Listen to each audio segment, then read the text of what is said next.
Nouveau journal sur Ecopolis Télévision. Mesdames, Messieurs, bienvenue à tous. Tout de suite, les grandes lignes de l'actualité. Après la restitution auprès du chef de l'État, place à la vulgarisation de l'accord RDC-Rwanda signé fin juin dernier sous l'égide des USA. Thérèse Kayikwamba, André Ouamesso et Massad Boulos ont communiqué à la presse les contours du dit accord au niveau national et international. Les détails dans ce journal. Gestion des catastrophes naturelles en RDC, le vice-premier ministre et ministre de l'Intérieur a consulté les experts de divers domaines dans un atelier à Kinshasa. L'objectif est d'anticiper, réagir et se reconstruire face aux aléas climatiques. En sport, nomination par la FIFA d'une nouvelle équipe à la tête du comité de normalisation de la FECOFA. Cette équipe, chapeautée par Belinda Loutadila, est chargée d'organiser les élections au sein de cette structure au plus tard le 31 décembre de cette année.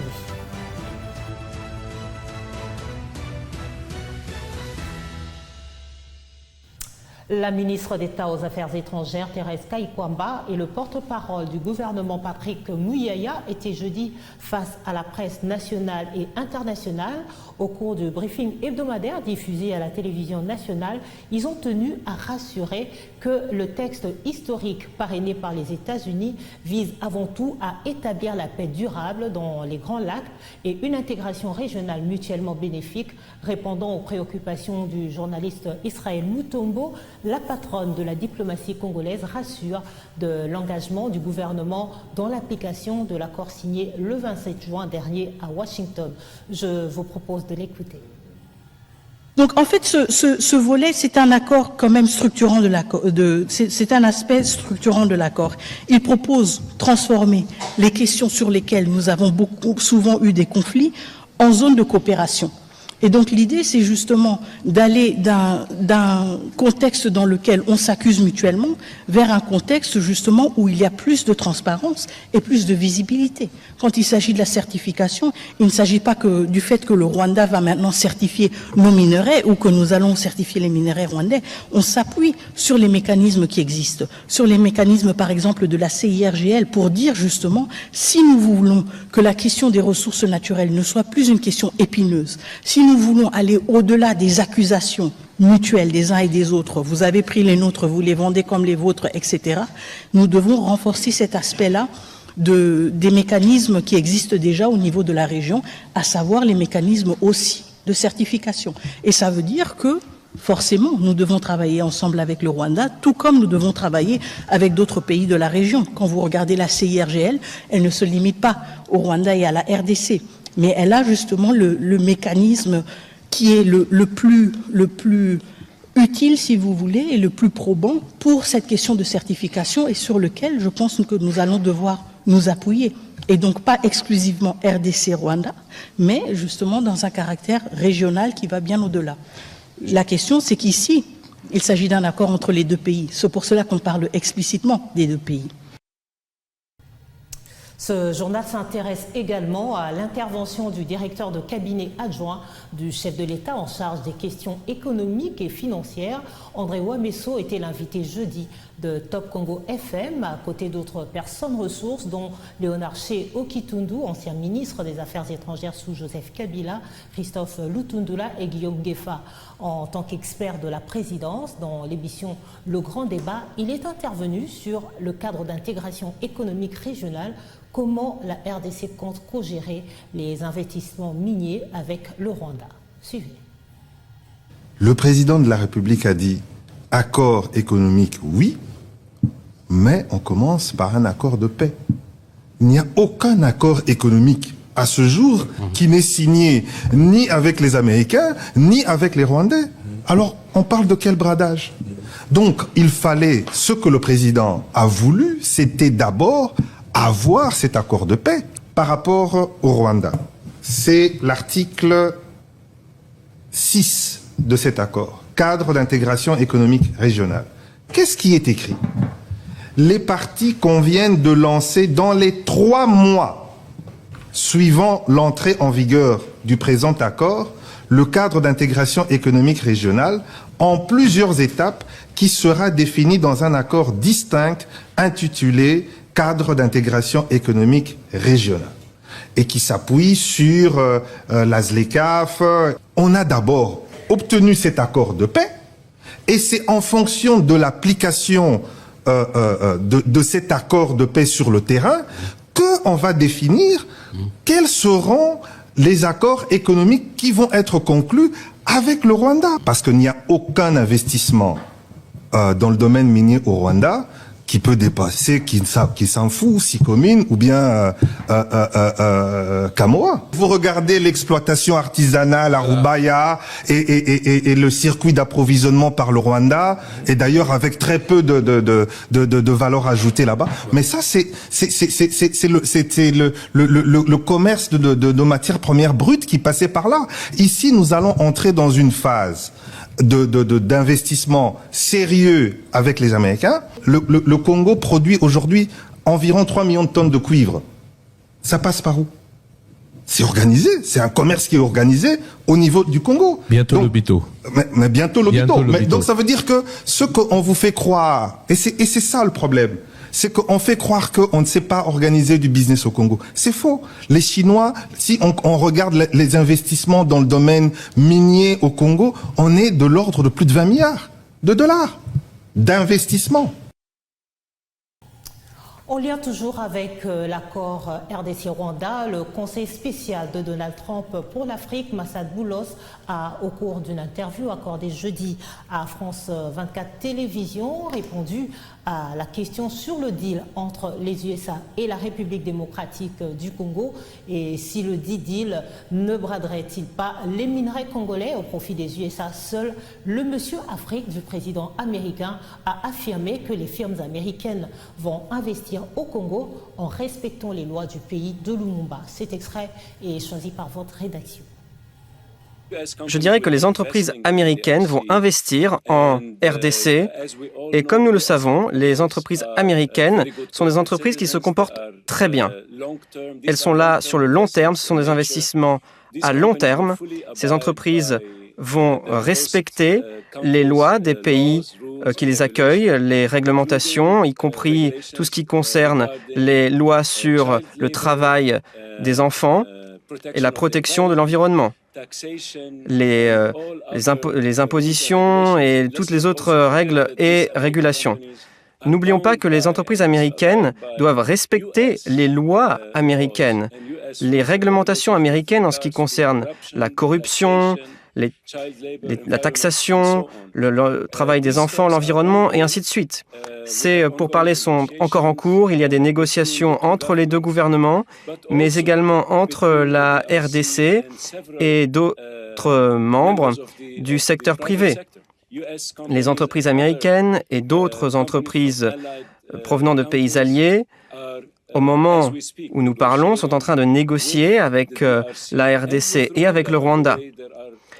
Il y a un certain nombre d'entreprises américaines qui sont intéressées par un investissement au Rwanda et c'est là où ce cadre d'intégration économique régionale devient utile. En vertu de ce cadre, certaines entreprises vont investir aussi bien à l'est du Congo qu'au Rwanda. Il y aura des investissements considérables en ce qui concerne en amont et en aval. Donc la façon dont ces minéraux seront traités, certains seront traités au Rwanda, mais il y aura un accord qui sera signé à la Maison-Blanche en même temps que les autres accords. Il n'y aura rien de privé ou de secret, de quelque manière que ce soit. Ce sera annoncé très prochainement, mais dès qu'ils seront signés, eh bien, ils seront rendus publics. Il y a deux aspects, l'extraction minière et les infrastructures. Allez, on passe à autre chose. Comment prévenir les catastrophes naturelles après les inondations enregistrées particulièrement à Kinshasa lors des pluies diluviennes du 4 avril et 14 juin dernier, causant dégâts humains et matériels? Tel est le but de l'atelier de haut niveau organisé par le vice-premier ministre et ministre de l'Intérieur Jacquemain Chabani À Kinshasa, cet atelier a réuni les experts de divers ministères, structures étatiques et organisations humanitaires afin d'anticiper et ou réagir, voire même se reconstruire face aux défis posés par les aléas climatiques. Reportage.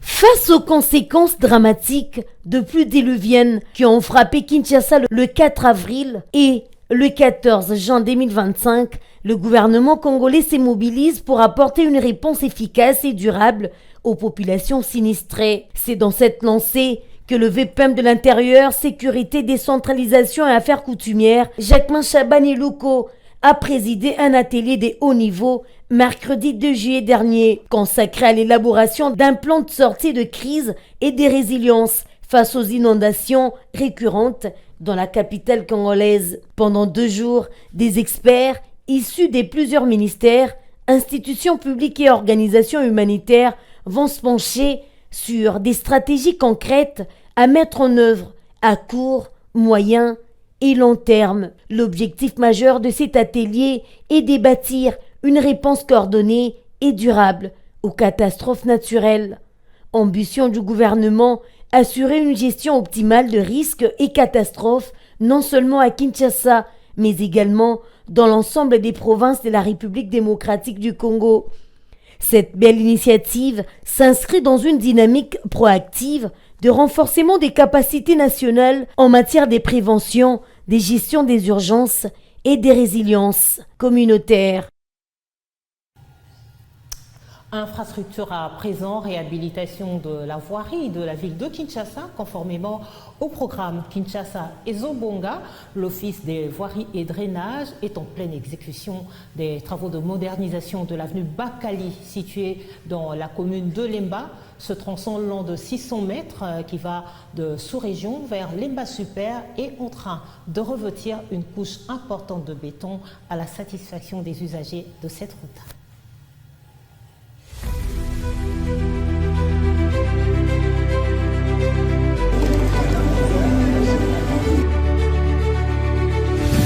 Un pari gagné pour l'Office de voirie et drainage. Il a bétonné l'avenue Bakali à Lemba à un temps record, de bout en bout. En effet, 600 mètres de cette chaussée est revêtue en béton armé. Ces travaux d'urgence se sont financés par le Trésor public.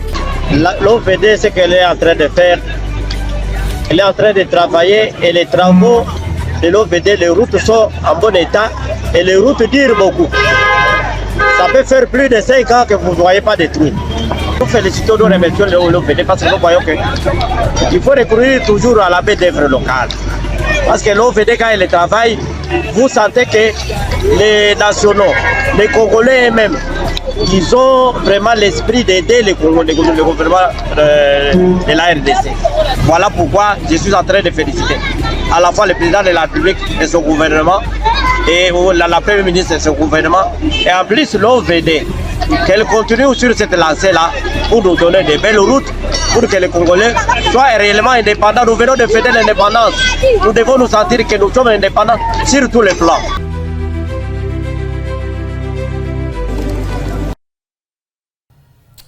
Infrastructure encore, le gouverneur de la province du Haut-Katanga, Jacques Kiabula Katoué, a procédé à la visite d'inspection de la voirie de la ville de Lubumbashi, dont plusieurs artères sont en cours de chantier, Une visite pas comme les autres, car le numéro 1 de la ville était accompagné d'un invité spécial, l'artiste Ferregola, sous les ovations de la population en liesse. Cette visite a permis à l'artiste congolais d'apprécier le travail abattu par Wandani, l'un des meilleurs lieutenants de Félix Antoine Tshisekedi, dans la matérialisation de sa vision.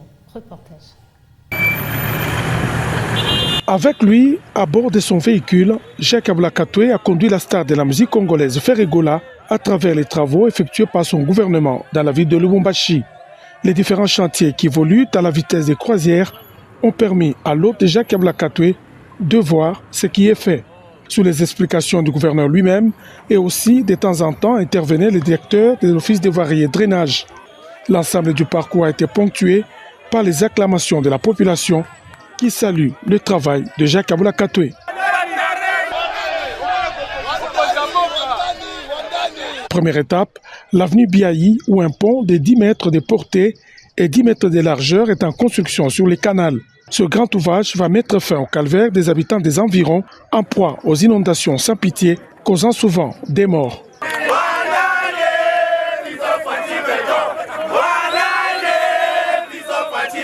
Ensuite, cap sur l'avenue Kimbangu, toujours dans le centre des affaires de la ville de Lubumbashi. Ici, il s'agit de construire une nouvelle chaussée. Le padré, comme on l'appelle, a salué la modernisation de la voirie et l'adhésion de la population aux actions du gouverneur. Il reconnaît des grands changements constatés, contrairement à son dernier voyage à Lubumbashi il y a quelques années. Banzela oyoyo toujours kandenge témoignage ndenge peuple azoloba batikala komona jamais terrasse boye batikala komona jamais banzela boye banzela monsieur ezalaki na bavoie moko monsieur ezalaki inaccessible na opesa félicitations ngambo na moni na wi komo moko bazobenga wandani donc nikolo ba kati. C'est sur l'avenue Kiwele à la Washi qui s'est terminé ce tour de quelques chantiers. L'avenue Kiwele à ce jour ne ressemble en rien au tronçon désastreux de l'époque. Nous, les habitants de la commune de la Rouachi, on est vraiment très contents. Aujourd'hui, la Rouachi, c'est parmi les communes qui fait la fierté de la ville de Lubumbashi. En tout cas, félicitations envers son excellence, Kiaboula Wandani. Les chantiers visités ne sont qu'un échantillon des projets en cours. La modernisation des infrastructures est une réalité sous l'ensemble de la province Cuprifère, où la vision du président de la République, Félix-Antoine Tshisekedi Tshilombo, est suivie à la lettre pour améliorer les quotidiens de population. Direction maintenant la province du Haut-Uélé où l'opération regroupement et cantonnement des éleveurs clandestins appelés Mbororo se poursuit sans désemparer, toujours sous la supervision des forces armées de la République démocratique du Congo, après le territoire de Ouatcha, cap vers le territoire de Dungu où plus de 18 groupes de transhumance Mbororo ont été relocalisés.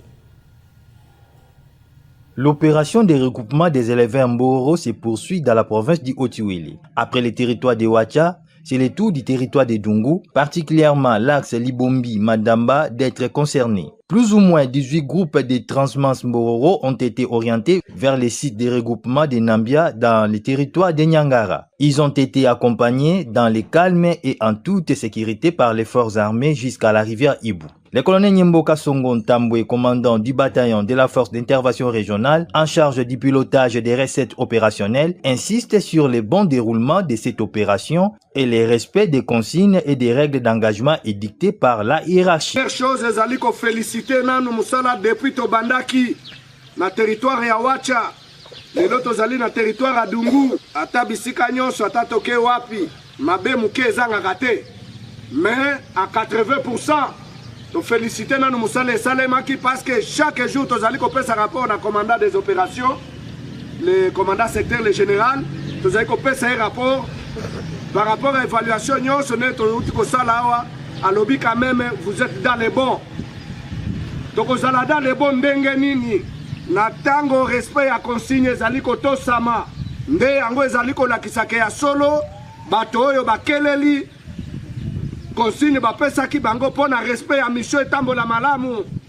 Notons que le territoire de Farad sera la prochaine étape de cette opération.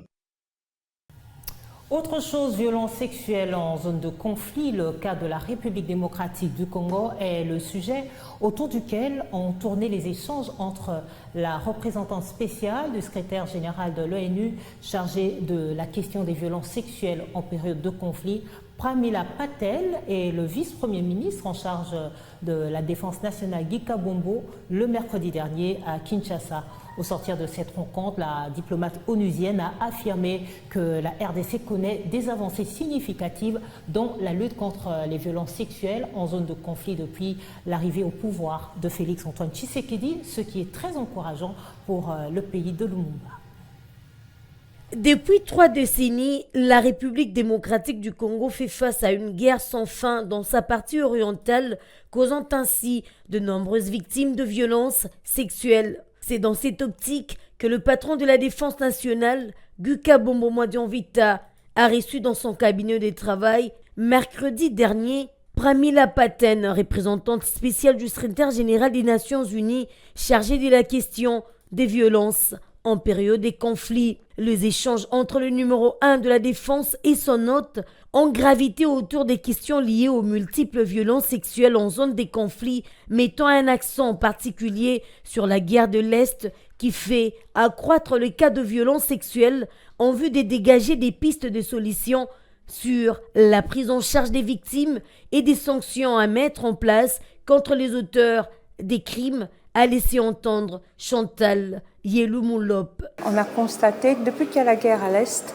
et même avant, que le cas de violences sexuelles dans les zones de conflit ne font qu'augmenter. Il fallait des solutions par rapport au phare d'essai, quelles sont les prises en charge qui sont mises en place, qui sont les condamnations, et ça s'est bien passé parce que notre phare d'essai suit tout ça vraiment de près. Il y a lieu de signaler que Pramila Paten est en RDC pour prendre part au Forum national sur le droit des réparations organisé du 1er au 4 juillet 2025 par le Fonds national des réparations des victimes de violences sexuelles liées au conflit et des victimes de crimes contre la paix et la sécurité de l'humanité Fonarev, avec comme objectif de recueillir les expériences et bonnes pratiques en matière de réparation à travers le monde en vue de finaliser et adopter la stratégie opérationnelle de répartition conforme aux normes nationales et internationales et centrée sur les attentes des victimes. La Fédération internationale de football association a nommé une nouvelle équipe à la tête du comité de normalisation de la Fédération congolaise de football association. Selon la décision communiquée le jeudi 3 juillet, la FIFA recommande aux anciens dirigeants de faire le nécessaire pour qu'ils assurent une transition harmonieuse et efficace avec la nouvelle équipe afin de lui permettre d'entamer son mandat dans les meilleures conditions possibles. Elle rappelle par ailleurs qu'elle peut révoquer ou nommer à tout moment des membres du comité de normalisation en concertation avec la CAF. Mais alors, qui sont les nouveaux promus? Réponse dans cet élément. C'est une décision prise par la FIFA juste après la nomination d'une nouvelle équipe dirigeante de football congolais et composée de 3 membres, notamment Belinda Lutandi-Landjouzi, nommée présidente du comité. Elle sera secondée par Honoré Loango Bouyeloa, vice-président, ainsi que Lisette Mavungu Chamba, nommée comme membre. Cette nouvelle équipe aura pour mission d'organiser les élections au sein des entités subdélégataires, y compris la FECOFA. Par ailleurs, la FIFA précise qu'elle conserve le droit de nommer et tout comme de révoquer des membres à chaque fois, ici en convivialité avec la Confédération africaine de football. L'instance fêtière du football mondial invite les autorités congolaises à faciliter harmonieusement la transition entre l'équipe sortante et celle attente pour garantir une belle entame du nouveau comité mis en place. Un nouveau vent souffle au sein de la Fédération congolaise de football association sous les auspices de la Fédération internationale de football association afin de rétablir une gouvernance stable du football congolais. Merci d'avoir été avec nous. Notre antenne reste à votre disposition pour suivre l'évolution de l'actualité. Très bonne fin de soirée à toutes et à tous.